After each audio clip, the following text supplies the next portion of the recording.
There is a town on this planet where the sun sets in late October and does not rise again until the middle of February. For nearly 4 months, there is no morning, no noon, no evening. Only one long, unbroken night lit by the moon, the stars, and the green fire of the northern lights. But the darkness is not the strangest thing about this place. The strangest thing is the rules. Here you are not allowed to be born. You are not allowed to be buried. You cannot own a cat. You cannot buy unlimited alcohol because your beer is counted on a quota card. And if you walk past the last lamppost at the edge of town, the law expects you to carry a rifle, because out there in the blue darkness, polar bears outnumber almost everything else that moves. This is Longyearbyen, the main settlement of Svalbard and archipelago halfway between the northern tip of Norway and the North Pole. Around 2,500 people live here at 78 degrees north, further north than almost any other community on Earth. They come from more than 50 different countries because Svalbard has perhaps the most unusual immigration rule in the world. Almost anyone from almost anywhere can move here without a visa. No permit, no application. You simply arrive. And yet this open door leads to one of the most closed and unforgiving environments a human being can choose to call home. A major question arises. Why would anyone stay in a place where the sun abandons them for a third of the year, where the temperature can freeze exposed skin in minutes, and where even dying is in practice forbidden? The answer is stranger and far more human than you might expect. Because Svalbard is not just an extreme dot on the map, it is a live experiment in what happens when ordinary people build an ordinary life in a place that was never designed for human beings at all. To understand it, we need to peel back the layers one by one. The treaty that made this land belong to everyone and no one. The darkness that rewires the human mind. The ghost towns frozen in Soviet time. The vault buried in the mountain that holds the future of the world's food.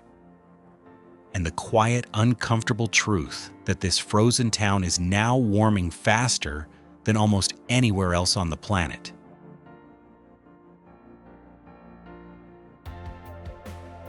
The land that belongs to everyone and no one.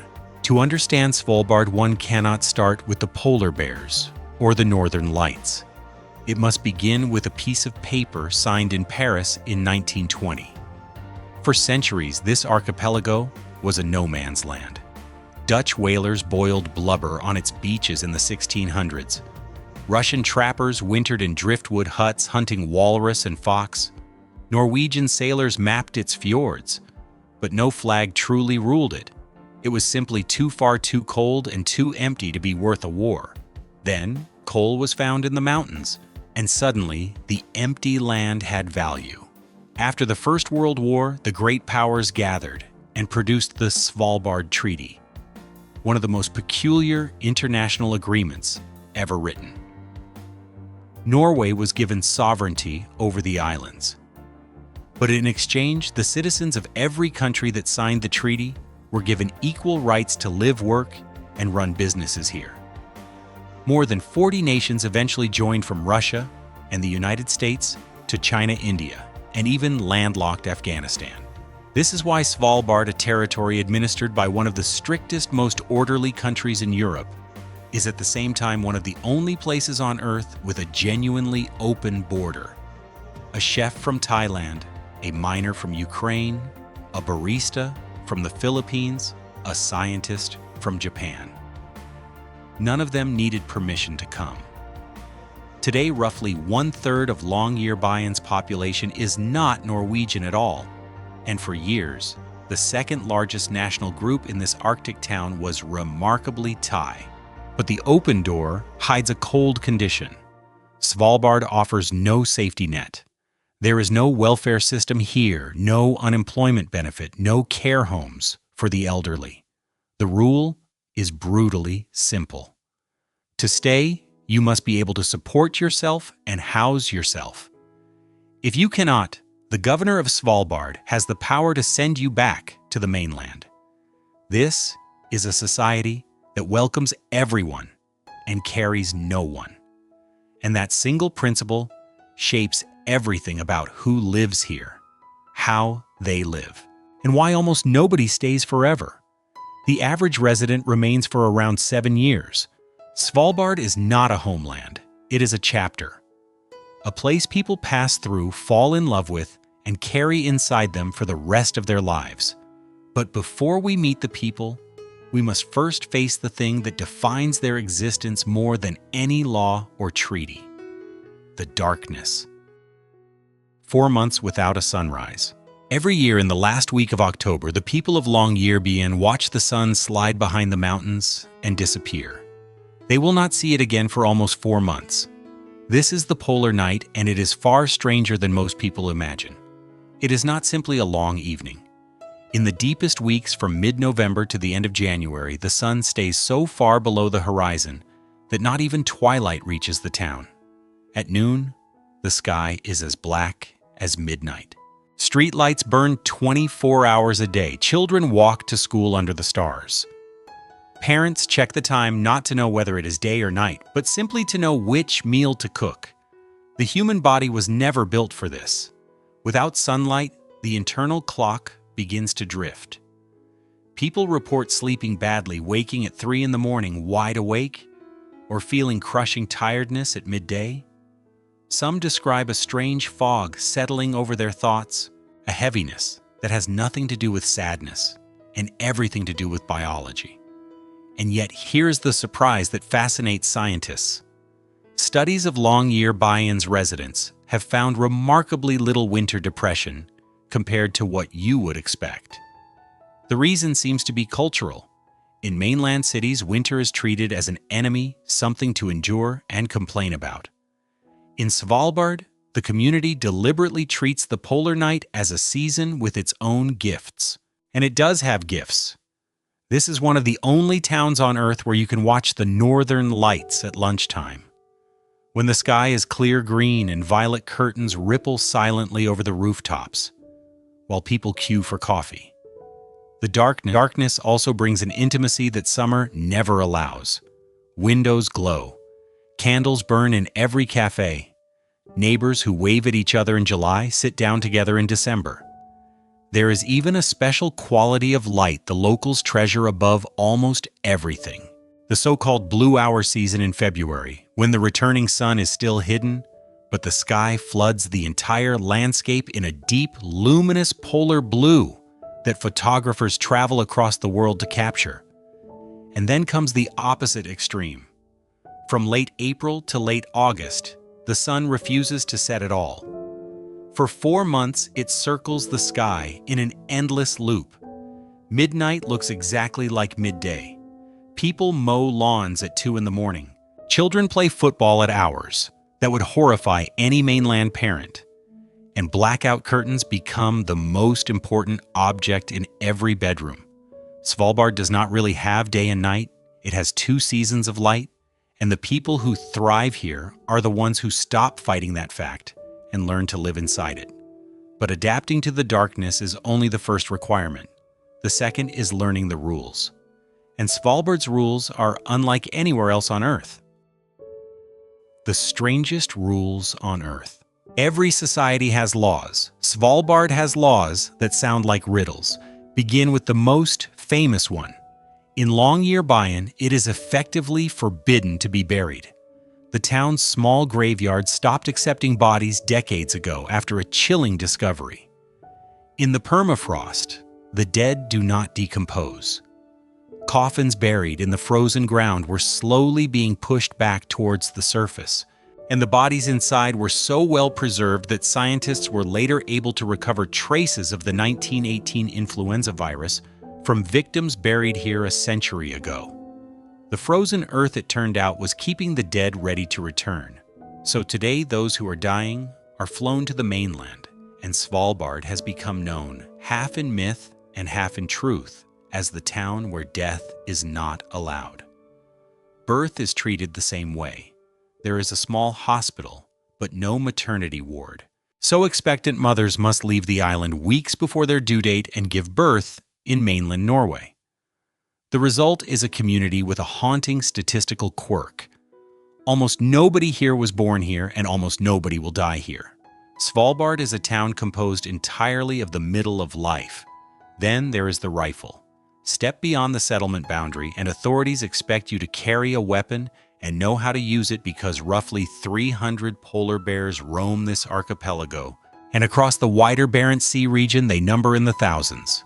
Locals do not romanticize this. University students here attend rifle training before their first field trip. Mothers pushing prams stay inside the marked safe zone. Signs at the edge of town show a polar bear silhouette with a simple message applying to the entire island. Beyond this point, you are no longer at the top of the food chain. There are gentler oddities too. Cats are banned across the archipelago to protect the fragile population of Arctic birds. Alcohol is rationed, a tradition left over from the mining era when the company wanted sober men underground. And every resident still has a monthly quota registered on a personal card. And in nearly every hotel, museum, and many homes, you must remove your shoes at the door. This custom too was born underground. In the coal years, miners tracked black dust everywhere, and taking off boots indoors became an act of respect that outlived the mines themselves. Piece by piece, these strange rules reveal a deeper truth. Nothing in Svalbard is arbitrary. Every law, every custom, every ritual is a fossil of survival, a solution to a problem that once meant life or death. And no problem shaped this place more than the black rock that built it: coal. A town built on coal bones and frozen time. Longyearbyen does not exist because of beauty. It exists because of business. The town is named after John Munro Longyear, an American businessman who established a coal mining company here in 1906. For most of the 20th century, this was not a town at all in the normal sense. It was a company camp, a place of barracks, canteens, and shift whistles, where the company owned the houses, the shop, and in a very real way, the people's time. The scars of that era still stand today. Wooden trestles of old cable car lines march across the hillsides like skeletons once carrying buckets of coal from the mine mouths down to the harbor. They are protected now as cultural heritage, rusting monuments to the men who spent the polar night underground, crawling through seams, sometimes less than a meter high. But Norway was never alone here. Thanks to the treaty, the Soviet Union built its own mining settlements on the same archipelago. And this is where Svalbard's story turns truly surreal. A few hours away by boat lies Pyramiden, a Soviet town abandoned almost overnight in 1998. Its residents left so quickly that the town remains frozen in time. A bust of Lenin still gazes over the main square, the northernmost Lenin statue in the world.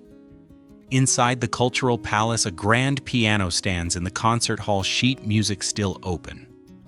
Pot plants died on windowsills. Children's shoes wait in empty kindergartens. In the cold, dry Arctic air, almost nothing rots, and scientists estimate these buildings could stand for centuries, a perfectly preserved museum of a vanished superpower, visited today mainly by tourists, Arctic foxes, and the occasional polar bear wandering through the empty streets. And Russia has not entirely left. The settlement of Barentsburg, home to a few hundred Russian and Ukrainian miners, still operates to this day, complete with its own school, its own brewery, and Soviet-style murals. Which means that on this remote Arctic archipelago, through every crisis of the modern era, Norwegian and Russian communities have continued living side by side, a strange, quiet pocket of coexistence at the top of the world. Coal built everything here. But the story of our own era is the opposite.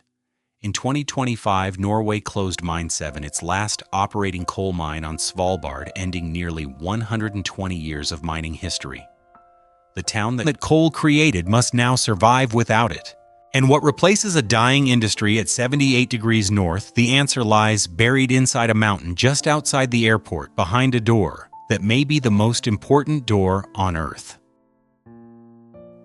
The Doomsday Vault inside the mountain. On the side of a gray mountain overlooking Longyearbyen's airport, a narrow concrete wedge juts out of the snow. At night, its facade glows with a strange turquoise light. It looks like the entrance to a villain's lair in a film. In reality, it may be the most hopeful building human beings have ever constructed. This is the Svalbard Global Seed Vault, opened in 2008 and often called the Doomsday Vault. Behind its doors, a tunnel runs more than 100 meters into the permafrost, ending in chambers chilled to -18 degrees. Inside, on rows of simple shelves, sit sealed boxes containing more than 1 million samples of seeds, duplicates of crop varieties from nearly every country on Earth, rice from Asia, wheat from the Middle East, beans from Africa, potatoes from the Andes.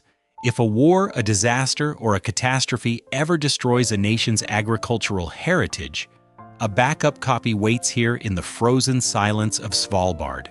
The location was chosen precisely because of everything that makes this place so hostile. It is remote, geologically stable, high enough above sea level to survive any conceivable flood, and cold enough that even if the power failed completely, the permafrost itself would keep the seeds frozen for decades. Countries that agree on almost nothing else all store their seeds here side by side on the same shelves. North Korean seeds sit near American ones, and the vault has already been used. When civil war devastated Syria, researchers withdrew seed samples from Svalbard to re-establish a crop gene bank for the region, the first withdrawal in the vault's history. The doomsday scenario was no longer hypothetical, yet the vault also carries a bitter irony that nobody who built it expected. In 2017, unusually warm temperatures and heavy rain caused meltwater to breach the entrance tunnel. The seeds were never in danger, and the entrance has since been rebuilt and reinforced. But the message was impossible to ignore. The fortress designed to protect humanity from catastrophe was itself being tested by one. The very climate change that is transforming Svalbard faster than almost any other place on the planet. We will return to that uncomfortable truth. But first, we need to answer a simpler question. Between the darkness, the bears, and the frozen ground, what does an ordinary Tuesday actually look like here? Daily life at 78 degrees north. Strip away the exotic backdrop, and life in Longyearbyen is a series of small, fascinating negotiations with reality. Start with transport. This is a town where snowmobiles outnumber human beings. Families own them the way suburban families own cars, and in winter the school run the commute, and the weekend trip all happen on skis, snowmobiles, or on foot through the snow. There are only around 50 kilometers of road in the entire archipelago, and none of them lead anywhere else. You cannot drive out of Longyearbyen. Every road simply ends where the wilderness begins. Then there is shopping. Almost everything people eat, wear, and use must arrive by ship or plane from the mainland, and prices reflect that journey. Fresh vegetables are a small luxury. A red pepper that survived the trip north can cost more than a beer, and locals joke that salad is the true status symbol of the Arctic. Yet the same isolation produces an unexpected twist. Because of the treaty, Svalbard is a duty-free zone with dramatically lower taxes than mainland Norway. So in one of the most expensive corners of the world, to import food, alcohol, and outdoor equipment are surprisingly cheap, and the general store sells expedition-grade clothing alongside groceries and rifles. Work has transformed completely. A generation ago, almost every job was tied to coal. Today, the three pillars are tourism, science, and the services that support them. The town hosts the world's northernmost university center, where students from dozens of countries study Arctic biology, geology, and glaciers, with rifle training as a compulsory part of fieldwork. Scientists here are not studying the Arctic from a distance. They are living inside their own laboratory, and through everything runs that hard treaty logic we met earlier. There is no unemployment here because unemployment is not permitted. Everyone you meet has a role, a function, a reason to be on the island. In a strange way, this gives the town an atmosphere some visitors describe as almost utopian. Crime is nearly non-existent. Doors are left unlocked. There is one quirk visitors notice immediately. It comes from a rule of Arctic survival. Never lock the door because outside someone fleeing the cold or something with 4 paws and white fur may make an unlocked cabin the difference between life and death. A town with rifles in every household and almost no crime. A town with open borders and no poverty because poverty is simply flown away. Svalbard's social model would collapse anywhere else on Earth.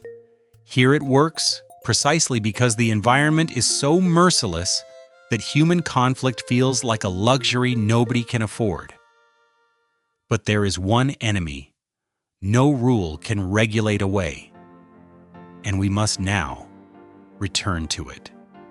The darkness and what it does to the human soul. How humans survive the long night. So how do 2,500 people actually stay sane through 4 months without a sunrise? The answer is a system half science and half ritual, refined over a century of trial and error. The first pillar is light discipline. Homes in Longyearbyen glow like lanterns. People invest in daylight lamps, wake-up lights that simulate sunrise, and vitamin D becomes as routine as morning coffee. Parents keep children on strict schedules because when the sky offers no clues, routine becomes the only clock that works. The second pillar is movement. The locals have a saying borrowed from the wider Nordic world. There is no bad weather, only bad clothing. Even in the deepest darkness, people ski by headlamp, hike the illuminated trail along the valley, and ride snowmobiles under the stars. Sitting still, they will tell you, is how the polar night wins. The third pillar, and perhaps the most important, is each other. Longyearbyen in winter has a social calendar that would exhaust a city 10 times its size. Concerts, quiz nights, communal dinners, a jazz festival held in the darkest week of the year, choirs, sports clubs, and the beloved tradition of the weekend cabin trip where friends haul food and firewood to tiny huts in the wilderness and spend the night playing cards while the aurora burns overhead. Isolation, the residents insist, is a choice. And the community is organized so that nobody has to choose it by accident. And then comes the moment the entire year bends towards. In early March, the sun finally climbs high enough to clear the mountains and touch the town again. The date is known precisely March the 8th, and it is treated as sacred. The whole community gathers on the old hospital steps for Solfestuka the Sun Festival. Children sing songs to call the sun back. When the first direct rays strike, the crowd, grown adults, scientists, miners, teachers stand with tears freezing on their cheeks. In a world where sunlight is guaranteed, no one celebrates a sunrise. In Svalbard, the return of the sun is the closest thing this secular town has to a religious festival. It is a reminder of something the rest of us have forgotten. That light is not a background condition of life.